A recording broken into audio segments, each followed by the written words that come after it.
교회 설립 11주년입니다. 우리 11년 전에 하나님께서 이곳에 또 하나의 교회를 설립할 수 있도록 은혜를 베풀어 주셨습니다.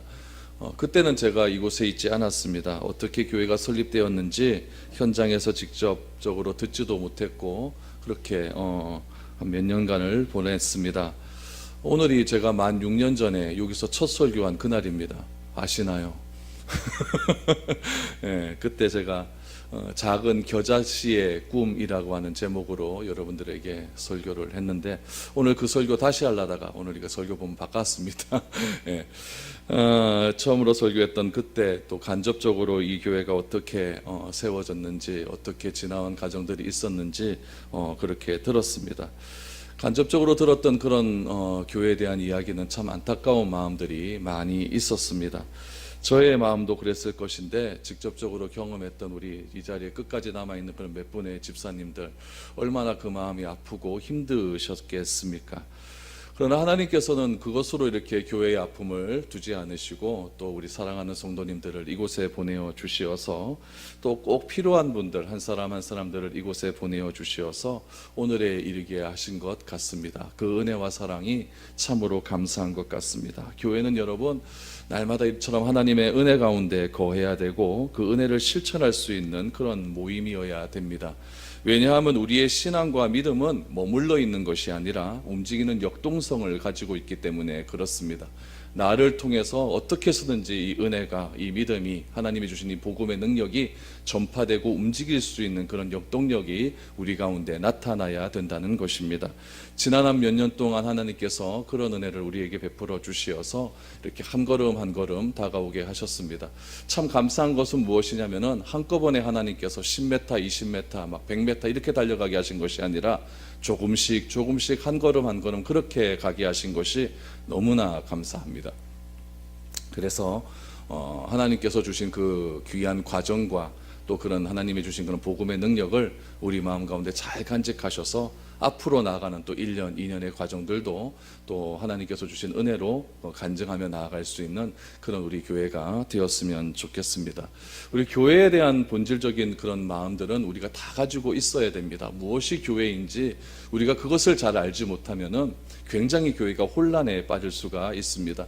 신약 성경에 보면 이 교회라고 하는 말이 처음으로 등장한 때가 있습니다. 그것은 바로 빌립보 가이사라에서 예수님께서 제자들에게 질문하신 그 질문 속에서 교회라고 하는 말이 등장을 하게 됩니다.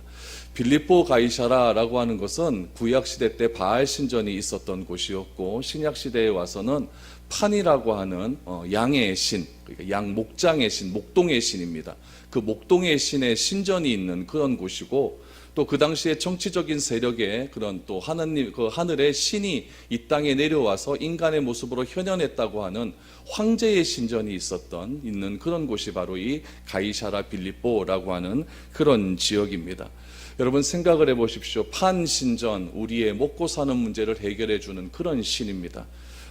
가이사 황제의 신전, 그건 어떤 신전일까요? 우리의 정치적인 문제들, 우리가 어떻게 살아가야 되는 문제들, 그런 것들을 다 주관하는 그런 신전이 있는 곳이죠. 그곳에 예수님께서 쓴 것입니다.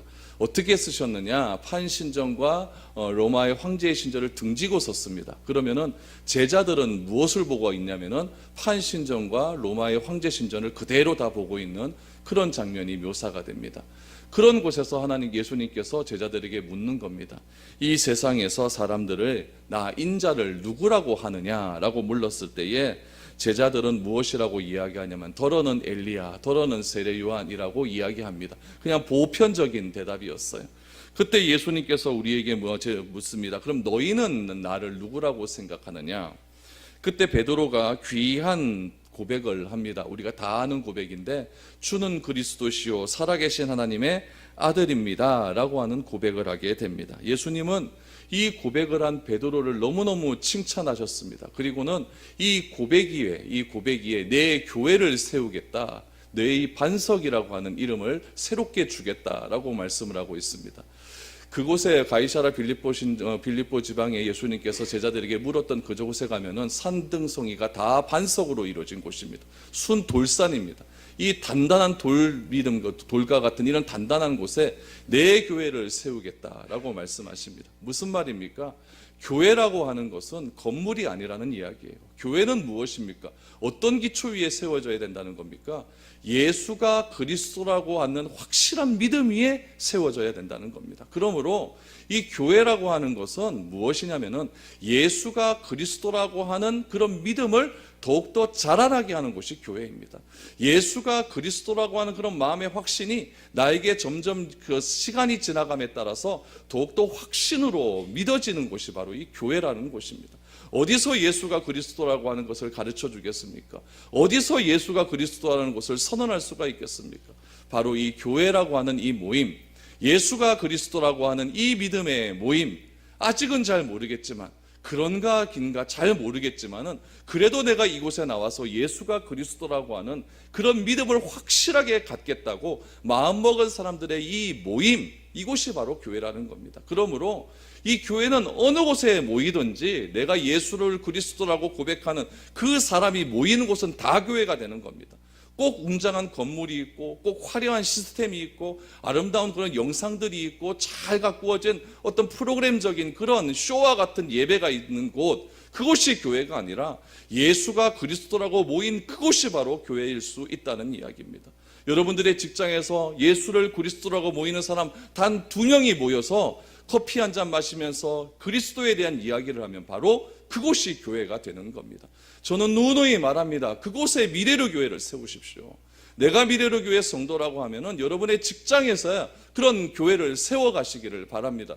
여러분들의 가정 속에서 그런 미래로 교회라고 하는 그런 교회가 날마다 세워져야 간다는 겁니다. 어느 곳에 있든지 그런 교회로서의 자부심을 가지시고 그렇게 한 걸음 한 걸음 나아가야 된다는 겁니다. 그런데 이것과 자꾸 반대적인 개념을 이야기하니까 커야 되고 건물이 있어야 되고 무엇인가 화려한 시스템이 있어야 되고 조직이 있어야 되고 이런 것이 있어야만 교회라고 생각을 하다 보니까 자꾸 이런 것에 빠져갖고 교회의 본질적인 모습은 자꾸만 없어져 가게 되는 겁니다. 이런 것들을 추구하는 곳이 어디입니까? 세상 아닙니까? 세상은 건물이 있어야 되고 세상은 조직이 있어야 되고 세상은 돈이 있어야 되고 세상은 사랑이 있어야 되고 그래야 뭔가 내가 자랑스러워지고 높아질 수 있다고 하는 그런 정의 자체가 살아있는 곳이 바로 세상 아닙니까? 그런 세상의 정의의 개념이 교회로 다 밀고 들어와서 교회도 그래야만 좋은 교회고 교회도 그래야만 아름다운 교회고 교회도 그래야만 하나님이 기뻐하시는 교회라고 오해를 하고 있기 때문에 자꾸 잘못된 쪽으로 교회가 엇나가는 경우가 많이 있다는 겁니다. 여러분, 세상의 수많은 교회 중에서 하나님께서 이곳에 또 하나의 교회를 세우신 이유는 바로 거기에 있는 겁니다. 예수가 그리스도다. 예수가 그리스도다.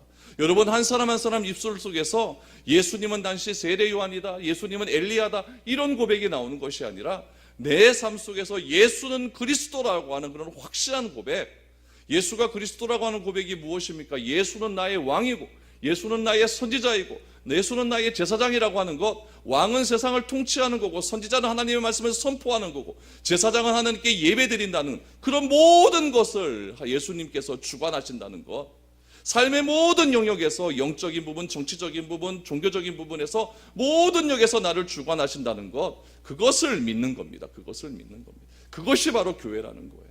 그래서 여러분, 교회를 잘못된 것으로 오해하지 마십시오. 교회를 잘못된 것으로 생각하지 마십시오. 이런 교회의 모임 속에서 하나님 나라의 온전한 은혜는 퍼져 나아갈 수 있는 것입니다. 이런 교회 속에서 우리가 무엇을 해야 되냐는 얘기, 무엇을 해야 되느냐. 오늘 교회 설립기념주일을 맞이해서 다시 한번 교회에 대해서 생각해 보기를 원합니다. 하나님께서 이런 믿음의 공동체를 반석 위에 세우신다. 반석이란 말이 무슨 말입니까? 내 믿음입니다. 내 믿음. 예수를 그리스도라고 믿는 그 확고한 믿음. 어떠한 고난과 어려움이 온다 할지라도 예수가 나의 주 되심을 믿는 그 확고한 믿음, 그 반석 위에 내 교회를 세운다 했으니 이 교회가 흔들지 않는 그런 믿음의 교회로서 이 교회가 어떤 교회의 모습을 가지고 살아가야 되는가를 우리가 다시 한번 생각해 보아야 된다는 겁니다. 그런 교회 안에서 해야 되는 일들, 교회 모임 속에서 해야 되는 일들은 여러 가지가 있지만 오늘 여러분들께 로마서 12장 1절과 2절 말씀을 통하여서 여러분들에게 다시 한번 교회 속에서 일어나야 될 관계와 삶에 대한 부분을 여러분들과 말씀을 드리고자 합니다. 여러분, 신앙생활이라고 하는 것은 우리가 두 가지를 잘 해야 됩니다. 첫 번째는 무엇이냐면은 하나님이 우리에게 자신이 누구인지를 보여주시는 것이 있어요. 그것을 가리켜서 우리는 무엇이라고 하냐면 계시라고 말을 합니다. 하나님이 자신이 누구인지를 보여주시는 것, 그 계시에 대한 것이 하나가 있고, 또 하나는 무엇이냐면은 하나님께서 우리에게 보여주신 그 계시에 내가 반응하는 겁니다. 신앙생활은 이 두 가지가 꼭 있어야 됩니다. 계시와 반응. 이 계시와 반응이라고 하는 것은 예배를 드림에도 꼭 나타나는 현상입니다. 하나님이 누구신지 우리가 어떻게 알 수가 있습니까? 찬양하고 기도하고 말씀을 들음으로 하나님이 누구신지 알 수가 있는 거예요. 그 하나님이 누구신지 알 수 있는 그 하나님께서 계시를 해주셨다고 한다면 그 계시에 대한 나의 반응이 나와야 된다는 이야기입니다. 그래서 우리가 어떻게 반응할 수가 있을까요? 어떨 때는 하나님이 너무너무 주신 은혜에 감사해서 눈물로 반응할 수도 있고, 기쁨으로 반응할 수가 있고, 내세가 세상에서 변화되는 모습으로 반응을 할 수가 있는 겁니다. 이 계시와 반응은 정말 균형 있게 가야 됩니다. 어느 쪽 하나라도 이게 조금 기울어지기 시작을 하면은 굉장히 이상한 쪽으로 받게 돼요. 어떤 분들은 이런 분들이 있어요. 계시를 굉장히 싫어합니다. 다시 말하면 하나님이 누구인지 알아가는 것을 좀 싫어하는 분들이 있어요. 기도하는 것도 싫어합니다. 찬양하는 것도 싫어합니다. 오로지 무엇만 좋아하냐면 반응하는 것만 좋아합니다. 반응에 대한 것들이 무엇이 있겠습니까? 그냥 교회에 모여갖고 찌진 구워 먹고 서로 이야기하고 교제하고 웃긴 소리하고 이것만 좋아하는 분들이 있어요. 이렇게 되면 어떻게 되겠습니까? 굉장히 삐딱한 신앙생활이 되어져 가는 거예요. 내가 왜 하는지 모르는 신앙생활이 되어져 가는 거예요. 그래서 이런 분들은 조금만 교회에 어려움이 있으면 그냥 다 무너져 버립니다. 계시에 대한 부분들이 약하면 그렇다는 이야기예요. 그럼 또 여러분 또 반응에 대한 부분이 약하면 어떻게 돼야 될까요? 하나님의 말씀 듣는 일은 집중합니다. 또 하나님의 찬양하고 기도하고 이런 일들에는 굉장히 집중을 해요. 그런데 성도와 교제하고 성도와 하나 되는 일을 힘쓰고 성도를 사랑하고 성도들에게 관심을 가져주고 이런 반응하는 부분에 대해서 굉장히 약하신 분들이 있어요. 이런 분들은 어떻게 되겠습니까? 남을 판단하는 사람이 되어져 가는 거예요. 나는 하나님에 대해서 이만큼 안다. 나는 기도 이만큼 안다. 근데 너는 왜 그러느냐 이렇게 판단하는 자리에 이르게 되는 거예요. 그래서 이 교회라고 하는 곳, 우리가 예배드림이라고 하는 곳은 이 두 가지가 잘 조화가 되어야 됩니다. 하나님의 말씀을 듣는 것, 하나님께 간절히 기도하는 것, 하나님께 찬양하는 것, 이런 것들이 조화롭게 이루어져서 어느 하나 치우침이 없이 아름답게 하나님의 이름이 드러나는 곳이 되어야 하고, 그런 것에 대한 반응이 우리 가운데 아름답게 나타나야 된다는 겁니다. 오늘 본문 말씀을 통해서 이 반응의 문제를 여러분들과 한번 이야기해 보자는 거예요. 이 반응의 문제, 이 성도와의 교제, 성도와의 삶을 나누는 이런 문제, 이런 반응의 문제를 어떻게 하는 것이 교회에서 아름다운 삶을 살아갈 수 있는 것인가, 하나님께 기쁨을 드릴 수 있는 그런 삶을 살아가는 것인가, 이 부분에 대해서 우리가 한번 살펴보자는 이야기입니다. 오늘 이 부분에서 살펴보기 위해서 로마서를 조금 알아야 됩니다. 그럼 바울 서신을 가만히 여러분 읽어보십시오. 로마서부터 시작해서 고린도전서, 고린도서 쭉 한번 읽어보십시오. 바울 서신을 읽어보면 이러한 구조로 되어 있습니다. 초반부는 무엇이냐? 무조건 계시에 대한 부분이에요. 하나님이 누구신지, 왜 하나님이 우리를 사랑하셨는지, 하나님이 우리에게 어떻게 구원을 베풀어 주셨는지, 그것에 대한 부분들이 바울 서신 초반부에 계속해서 등장을 합니다. 그런 것이 등장하고 난 다음에 뒷부분에 가면 어떻게 되느냐, 이런 하나님의 은혜를 받은 우리들, 하나님이 누구신지 알게 된 우리들이 어떠한 삶을 살아야 되는가, 이 반응에 대한 부분들이 나온다는 이야기죠. 오늘 바울이 기록한 이 로마서의 말씀에 보면은 계속해서 반복되어져 가는 단어가 있습니다. 그 단어는 무엇이냐면은 그러므로라고 하는 단어예요. 로마서 1장부터 16장까지 한번 여러분 계속 한번 읽어보십시오. 바울 사도는 어떤 것에 대한 정의를 내리고 나면 그러므로, 무엇에 대한 정의를 내고 나면 그러므로, 하나님에 대한 사랑을 내리고 나면 그러므로, 하나님에 대한 은혜를 경험하고 나면 그러므로라고 말이 계속적으로 반복되어진다는 이야기예요. 오늘 12장 1절 말씀에도 보면은 그러므로 형제들아 이렇게 시작해요. 그러므로 형제들아. 그러므로라고 하는 말이 무엇입니까? 앞에 것을 결론 짓는다는 얘기예요. 앞에 것을 우리가 알았기 때문에 이제부터 우리는 이렇게 살아야 된다, 이렇게 알아야 된다는 것을 강조하고 있는 겁니다. 그러므로 로마서에서도 12장 1절에서 그러므로 형제들아 라고 말을 한다는 것은 무엇이냐면은 로마서 1장부터 11장까지의 내용이 중요하다는 이야기예요. 1장부터 11장까지의 내용이 모르는 상태에서 그냥 그러므로 형제들아 이렇게 나아가 버리면 아무런 의미가 없다는 이야기. 그렇게 되면 뭐가 되는 겁니까? 반응만 강조하는 거예요. 반응만. 하나님이 우리에게 주신 계시의 부분은 전혀 알지 못한 채 그냥 반응만 알게 되어서 그러므로 형제들아 내가 하나님의 자비하심으로 너희에게 권하노니 이것만 붙들고 앉아 있는 거예요. 그래서 하나님에 대한 이 계시의 부분을 우리가 잘 이해해야 된다는 이야기예요. 여러분 로마서 1장 말씀해 보면은 무엇이라고 기록되어 있습니다. 제가 여러분들에게 주제를 말씀을 드릴 겁니다. 로마서 1장에 보면은 모든 믿는 자에게 구원을 주시는 하나님의 말씀이다라고 하는 복음의 계시가 등장을 하게 됩니다. 하나님의 말씀을 믿는 모든 믿는 자들에게 하나님의 주시는 계시로서 구원을 얻게 되었는데 이 계시를 받은 인간이 어떻게 죄인이 되었는가 이것을 나타내는 것이 로마서 1장입니다. 하나님으로부터 무엇을 받았다고요? 계시를 받았어요. 그 계시가 어떤 계시입니까? 모든 믿는 자에게 구원을 주시는 하나님의 능력이다. 이런 계시를 받게 되었다는 것. 이런 계시를 받게 된 사람들이 어떻게 죄인이 되었는가? 그것을 1장에서 말을 합니다. 2장은 무엇입니까? 하나님께서 인간에게 율법을 주셨습니다. 그런데 그 율법대로 살지 못했기 때문에 인간이 죄인이 되었다라는 겁니다. 그래서 하나님의 이름이 죄를 지은 인간에 의해서 수치를 당하게 된다는 거예요. 공권력이 다 무너졌다는 이야기. 여러분 정부도 헌법을 딱 제정했으면 헌법을 잘 지켜나가야만 공권력이 살아있는 권위로서의 가치가 있는 것 아니겠습니까? 경찰을 무시하고 법을 무시하고 난 내 마음대로 살겠다 이래버리면은 공권력이 다 상실돼서 정부 안에 그런 치안의 질서들이 다 넘어지는 것 아니에요. 하나님도 마찬가지예요. 하나님께서 우리에게 구원이라고 하는 은혜를 주셨어요. 구원이라고 하는 은혜를 주신 하나님께서 그대로 잘 살라고 하나님께서 우리에게 법을 주셨다는 거예요. 율법을 주셨다는 거예요. 그 율법대로 잘 살아야만 하나님의 이름이 높아지는데 그 율법대로 살지 못하게 되니까 하나님의 이름이 우리를 통해서 영광으로 나타나는 것이 아니라 치욕스럽게 나타난다는 거예요. 내가 잘못 사니까 하나님이 욕을 먹어요. 내가 잘못 사니까 하나님이 욕을 먹어요. 가나안 땅에도 이런 일이 일어나지 않습니까? 믿음의 선조들은 이렇게 기도를 합니다. 하나님, 우리 민족을 구원해 주십시오. 하나님께서 우리 민족을 구원하지 않으면, 하나님의 택한 백성을 구원하지 않으면 이방 백성들이 하나님의 택한 백성들을 바라보면서 하나님을 믿는 사람들이 어떻게 저렇게 망할 수 있는가? 행여나 그들이 하나님을 수치스럽게 말할까 두렵나이다. 하나님, 우리 민족을 구원하여 주시옵소서. 이렇게 믿음의 조상들은 하나님께 간절히 기도를 했다는 이야기. 하나님의 이름이 영광스럽게 나타나기를 기도했다는 거예요. 로마서 2장에는 그런 부분들이 기록되어 있다는 거예요. 우리에게 율법을 주셨는데 우리가 율법을 지키지 못하게 됨을 통해서 하나님이 수치를 당하게 되었다. 그런 것들이 로마서 2장에 기록되어 있습니다. 3장에 보면 어떤 내용이 되어 있습니까? 그런 인간들은 어떤 사람들이냐? 유대인이나 이방인이나. 무슨 말입니까?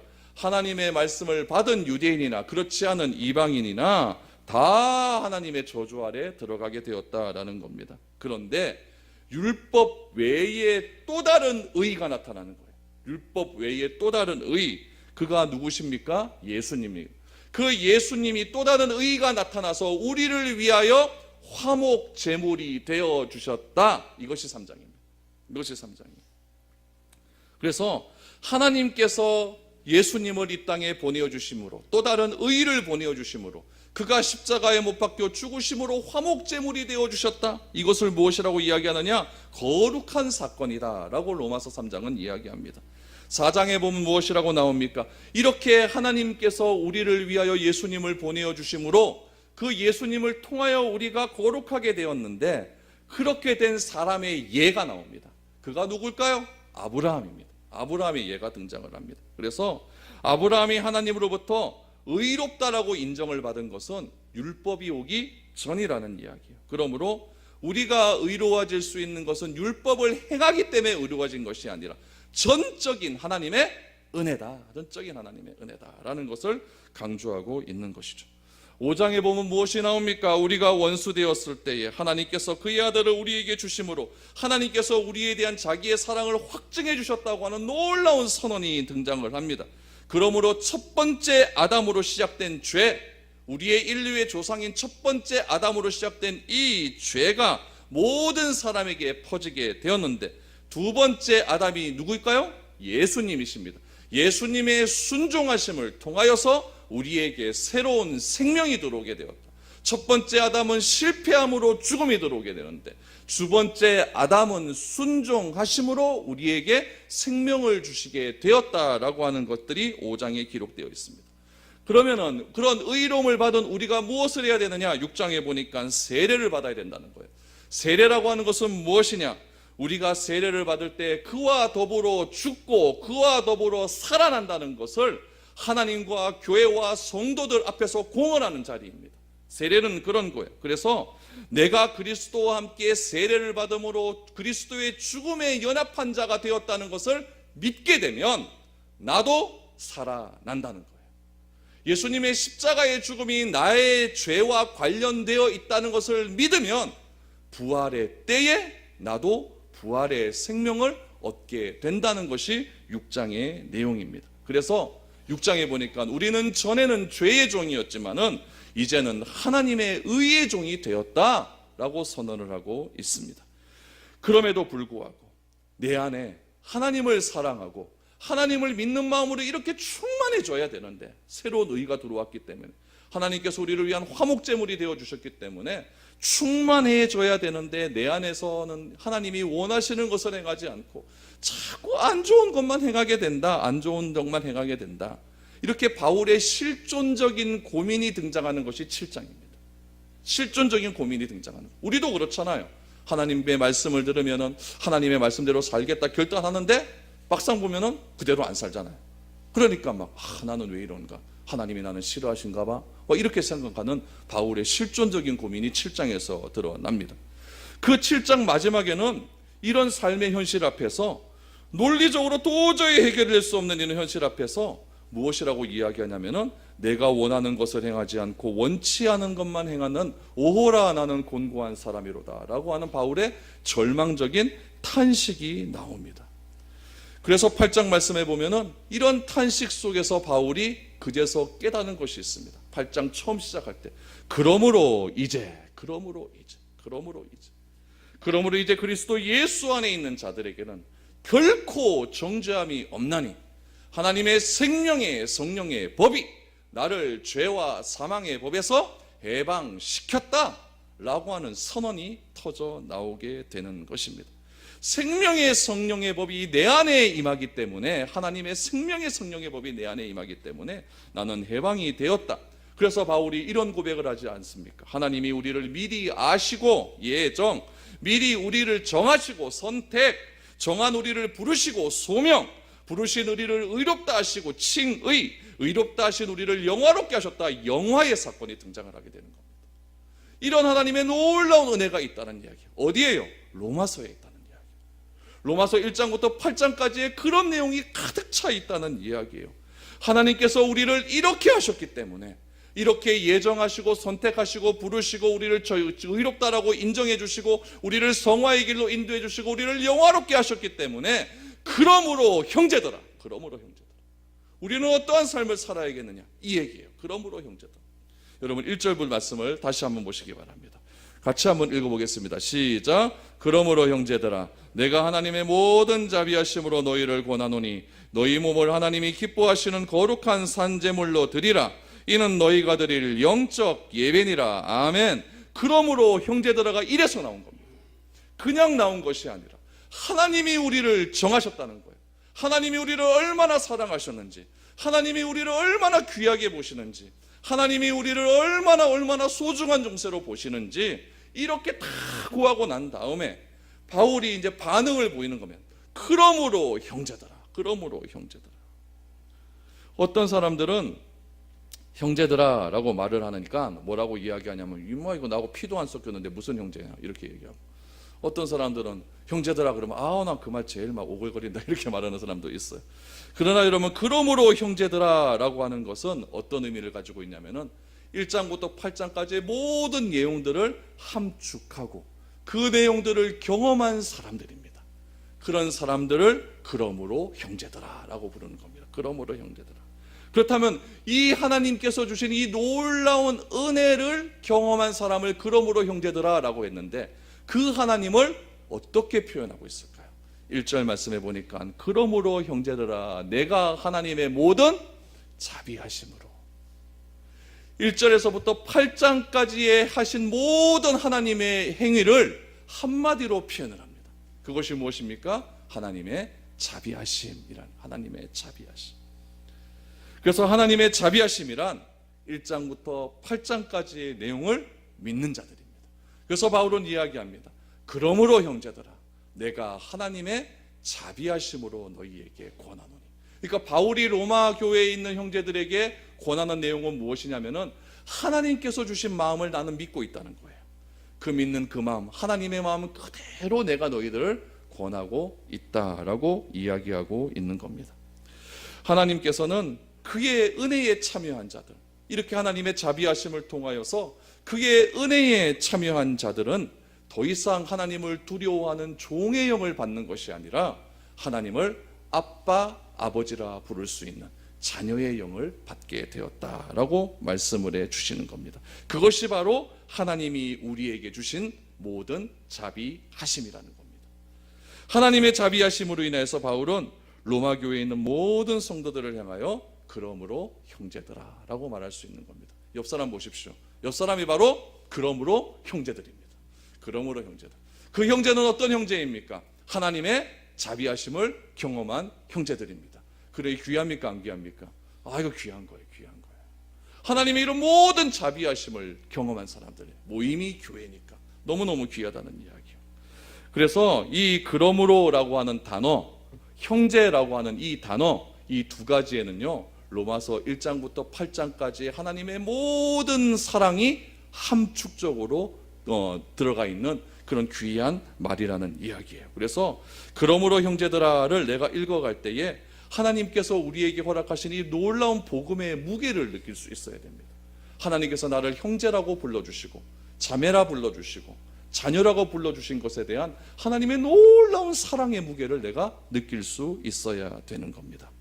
그래서 우리가 형제들아 라고 부를 수 있는 이유는 하나님을 향하여서 아버지라고 부를 수 있기 때문에, 하나님이 내 아버지시기 때문에 모든 사람이 형제라고 부를 수 있는 것입니다. 교회 안에서 여러분, 하나님이 허락하신 그 놀라운 자비하심을 경험한 사람들이 형제라고 한다면 그 형제들이 모인, 형제자매들이 모인 이곳이 바로 천국의 모임이 되어야 되는 것이고, 이곳에서 샬롬의 은혜를 경험할 수 있어야 된다는 이야기입니다.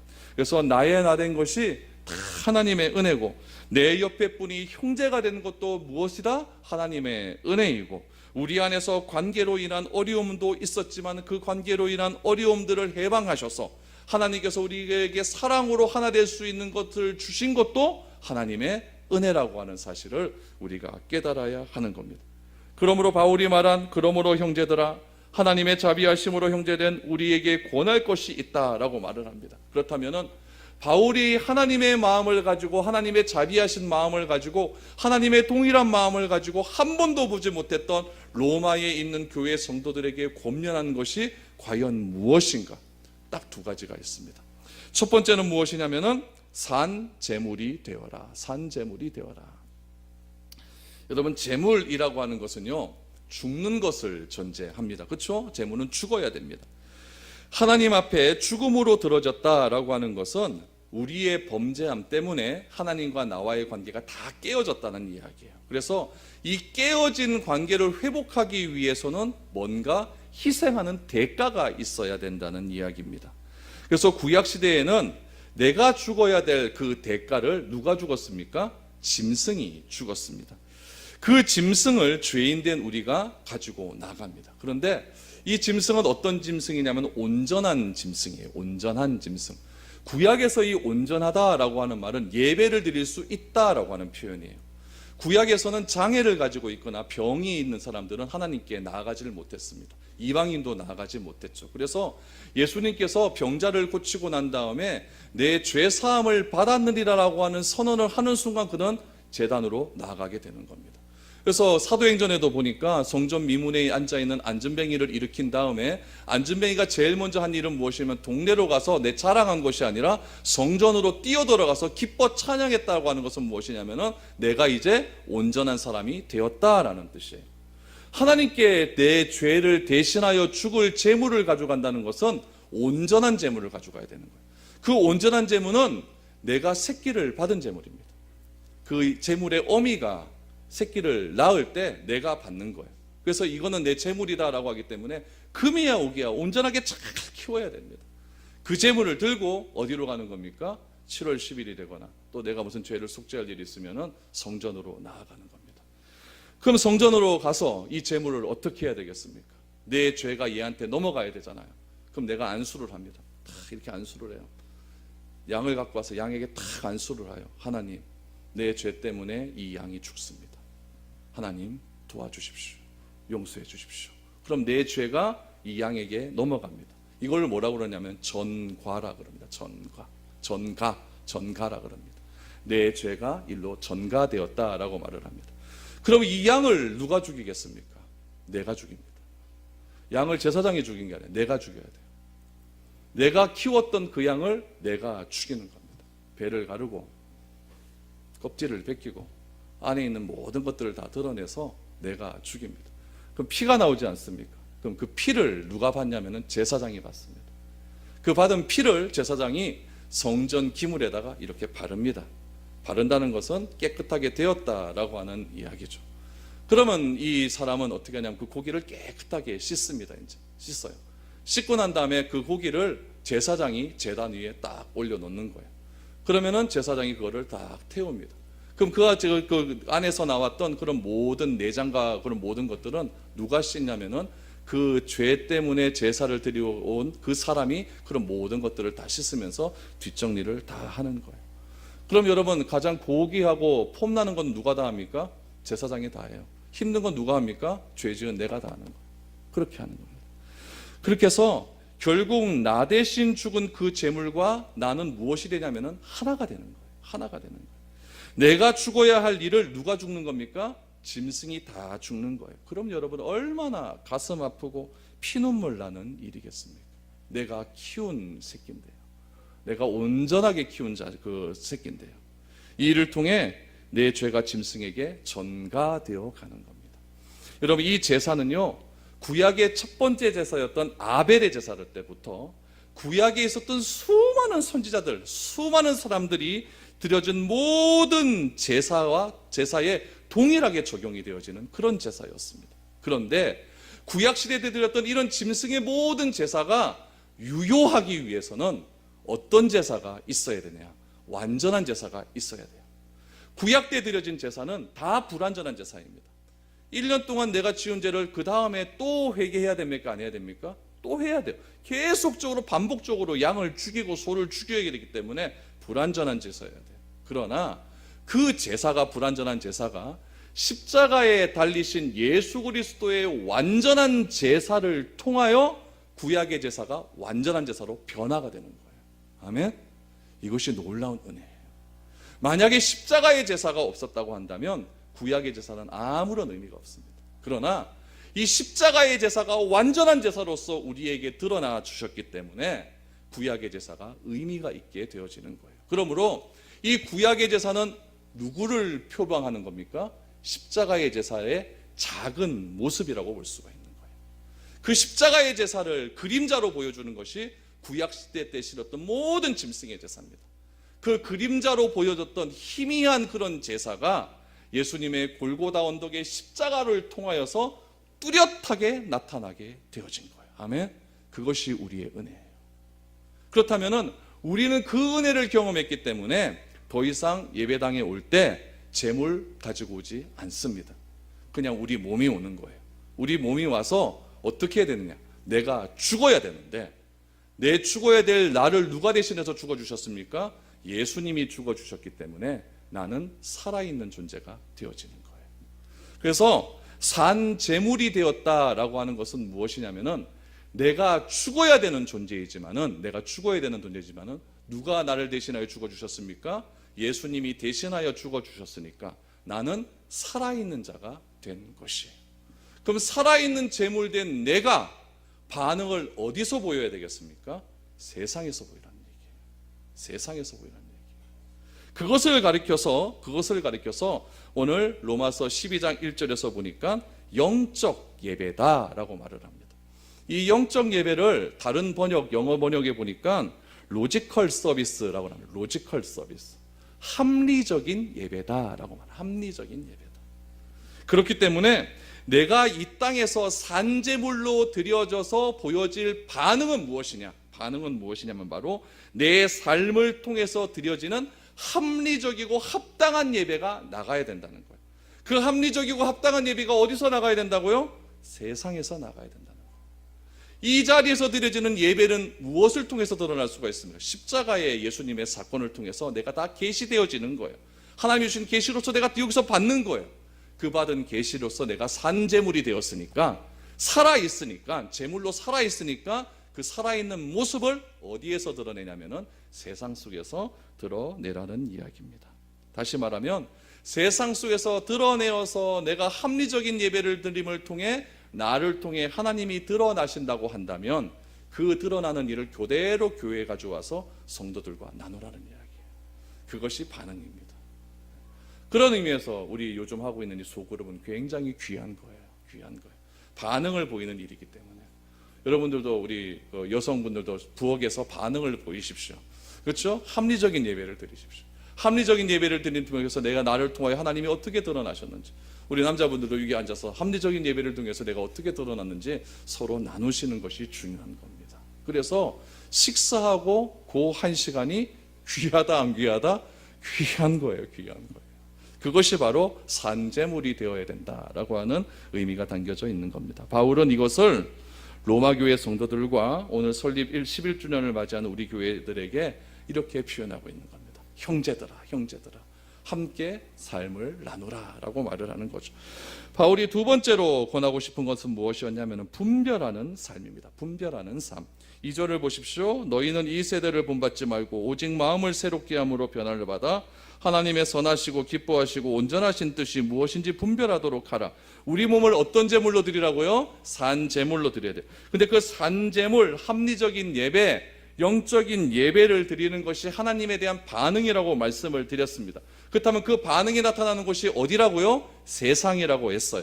그 세상을 오늘 12장 2절에서는 세대라고 표현을 합니다. 세대. 바울은 이 세대를 본받지 말라라고 하는 이야기예요. 여러분, 내가 하나님 앞에 산제물이 되어서 내가 합리적인 예배를 드리기 위해서 세상으로 나아간다고 한다면 내 몸이, 다시 말하면 좀 세분화시킬게요. 내 눈이, 내 코가, 내 입이, 내 다리가, 내 팔이 이 세대를 본받지 않는 삶을 살아야 된다는 이야기예요. 내 모든 신체가 이 세대를 본받지 않는 삶을 살기 위해서는 바울이 2절에서 이렇게 이야기합니다. 마음을 새롭게 해라 라고 말을 합니다. 어떻게 새로워질 수 있을까요? 그 새로워질 수 있는 근거는 로마서 1장부터 8장까지의 말씀드린 내용입니다. 그 내용을 구약시대 때는 하나님이 모세에게 어떻게 주셨냐면은 돌멩이에 서서 주셨어요. 돌멩이에. 그래서 돌비에 새겨주셨다라고 말을 하지 않습니까? 근데 모세가 화딱지 난다고 그거 다 집어던져서 다 깨부셨지 않습니까? 그렇죠? 그래서 하나님께서는 우리에게 새로운 영을 우리에게 주셨어요. 그 새로운 영을 우리에게 어디에 새겨주셨냐면 우리의 심장에 새겨주셨어요. 그것을 뭐라고 합니까? 신비라고 이야기합니다. 그 신비에 새겨주신 내용이 무엇이냐면 로마서 1장부터 8장까지의 내용이에요. 하나님이 복음을 우리에게 주셨다. 하나님께서 죄된 우리들에게 새로운 의를 주셨다. 그 의가 화목제물로 죽으심을 통하여서 우리가 하나님 앞에서 더 이상 더러워하는 종의 영을 입는 것이 아니라 하나님을 아빠, 아버지라 부를 수 있는 양자의 영을 입게 되었다. 그것을 내 신비에 새겨주셨다는 이야기. 그것을 기준으로 해서 내 마음을 새롭게 하라라고 말을 하고 있는 겁니다. 이 세대는 어떤 세대입니까? 눈으로 보면 음란한 세대입니다. 손으로 사람을 폭행하는 세대이고, 입으로 먹지 말아야 될 것을 먹는 세대이고, 입술로 말하지 말아야 될 것을 말하는 그런 세대 속에 살아가고 있습니다. 이런 악한 세대 속에서 우리가 살아가 변화를 받을 수 있는 방법은 내 심장에 새겨져 있는 이 신비에 새겨져 있는 이 복음의 능력을 가지고 우리 주변의 사람들을 그러므로 내 형제들아, 그러므로 형제들아 라고 하는 그런 마음을 가지고 서로 사랑하며 화목하고 하나 되어질 때에 우리가 진정한 교회를 세워나갈 수 있다는 이야기예요. 그래서 이 세대를 본받지 말라고 했으니까 내 모든 신체의 모든 것을 가지고 세상에 가서 똑같이 살지 말고 구별된 삶을 살고 그 구별된 삶을 가지고 이 모임 속에 들어와서 서로 하나님과 합평된 삶을 살아가는 것, 그것이 참된 교회의 모습임을 우리에게 보여주고 있는 겁니다. 바울은 로마 교회 성도들을 향해서 하나님의 자비하심을 경험한 그들을 형제라고 부르면서 두 가지를 권면합니다. 산재물이 되라, 분별의 삶을 살아라. 이것은 여러분 반응에 대한 부분입니다. 하나님이 우리에게 교회에게 여러 가지로 계시해 주셨습니다. 그 계시가 있었기 때문에 여러분 처음 시작하신 분들은 버틸 수 있었고 힘을 주셨고 말씀을 주셨고 은혜를 부어 주셨고 감사함으로 지금까지 살아올 수 있는 겁니다. 이후에 오신 분들은 지금까지 버틴 분들께 감사하시기 바랍니다. 그분이 있었기 때문에 오늘 우리 교회가 존재하는 거예요. 밥 먹다가 손 한번 잡아 주십시오. 오래 있었습니까? 아, 나보다 오래 있었구나. 감사합니다. 감사합니다. 제일 감사 많이 해야 될 분 누굴까요? 제일 최근에 오신 분들. 오래 등록하신 분들 다 감사하시기 바랍니다. 그리고 오래 계신 분들은 오래 등록하신 분들 보고 당신이 오셔서 너무나 감사하다라고 그렇게 말을 해주시기 바랍니다. 여러분, 이제 우리가 해야 될 반응은 세상 속에서 합리적인 예배를 드리는 것이고 세상에 분별하는 기준을 세우는 겁니다. 11주년을 맞이한 미래로 교회 가운데 새로운 관계, 형제의 관계를 맺게 해주신 하나님께 감사하시고 이런 은혜를 주신 하나님께 날마다 찬양하며 나아갈 수 있는 아름다운 교회의 모습을 날마다 세워갈 수 있는 복된 교회가 될 수 있기를 축복드립니다.